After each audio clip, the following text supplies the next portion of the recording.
In the state of Colorado, in Fremont County, among dry plains and distant mountains, stands a prison known in the federal system as Administrative Maximum ADX Florence. It opened on the 10th of January, 1995, and from the very beginning it was not designed as a typical maximum security prison. It was created as a place where the primary tool of safety is isolation. Almost everything in ADX is built around a single idea.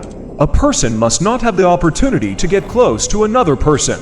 Cells are solitary, and the daily routine is structured so that an inmate spends almost the entire day inside the cell, approximately 20 to 23 hours every day. Day after day, month after month, year after year, sometimes for decades. In an ordinary prison, the threat is a fight or a riot. In ADX, the threat is contact itself. Morning begins without the usual prison noise. No crowds, no shouting in corridors. A person wakes up alone.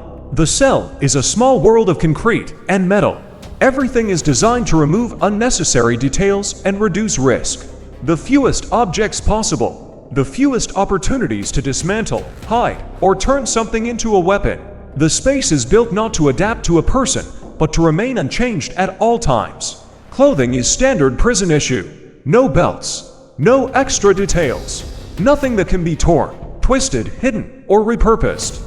Even small comforts are treated not as conveniences, but as potential risks. In ADX, the logic is simple. Fewer options mean fewer surprises. Breakfast does not mean walking to a dining hall. There is no shared dining space here. Each cell door has a narrow slot. It opens from the outside.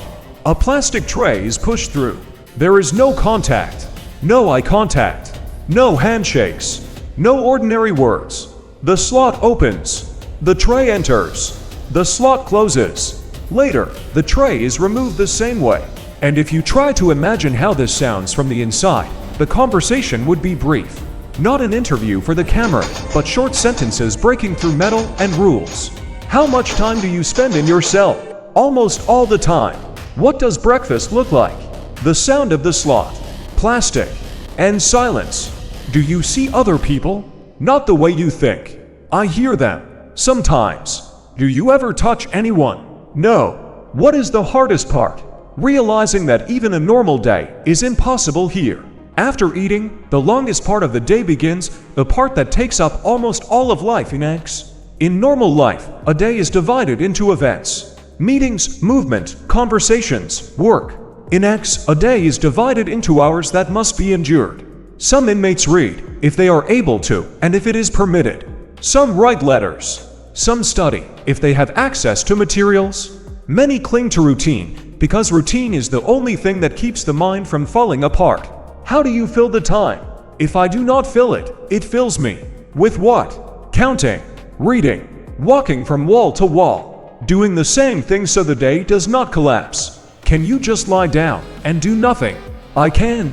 But then the worst part starts. In the middle of the day, there may be movement. But movement in ADX is not a walk down a corridor. It is a procedure.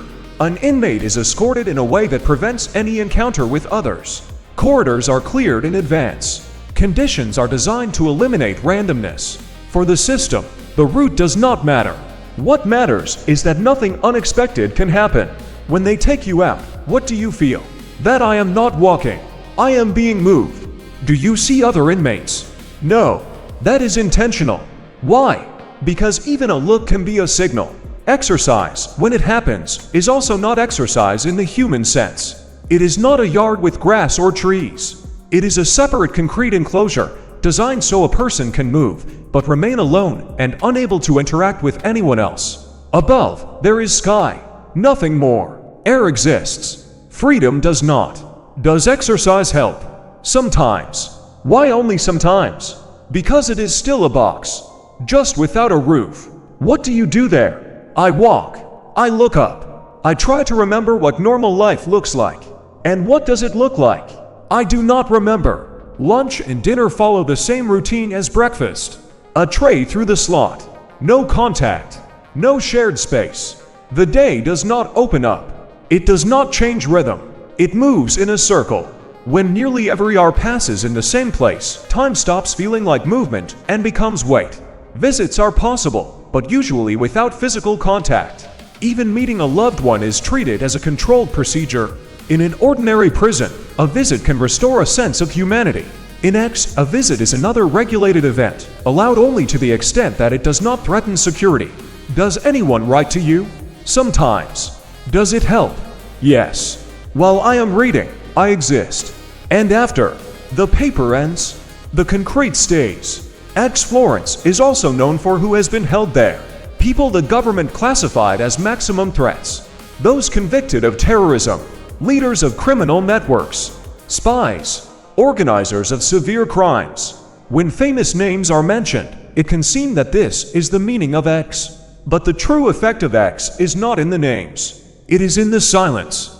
There are no riots here, no crowds in corridors, no shouting in yards. Security is achieved not through visible force, but through separation. Evening in X does not feel like the end of a day, because this day is no different from the one before it. The lights dim, the regime continues, control remains, and when a person lies down to sleep, he knows that tomorrow will be built from the same hours, the same walls, and the same procedures. Do you believe you will ever leave this place? I do not know. What do you do to keep from breaking? I pretend that I have a tomorrow. And does that work? Sometimes. ADX Florence is called the most severe prison in the United States not because it inflicts physical pain, but because it punishes through absence. The absence of people nearby. The absence of choice. The absence of normal time.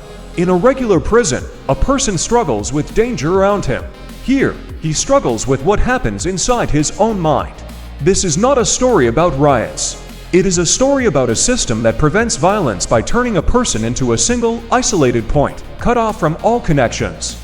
And the hardest question remains: what is left of a person when all that surrounds him is concrete, procedures, and silence that never ends?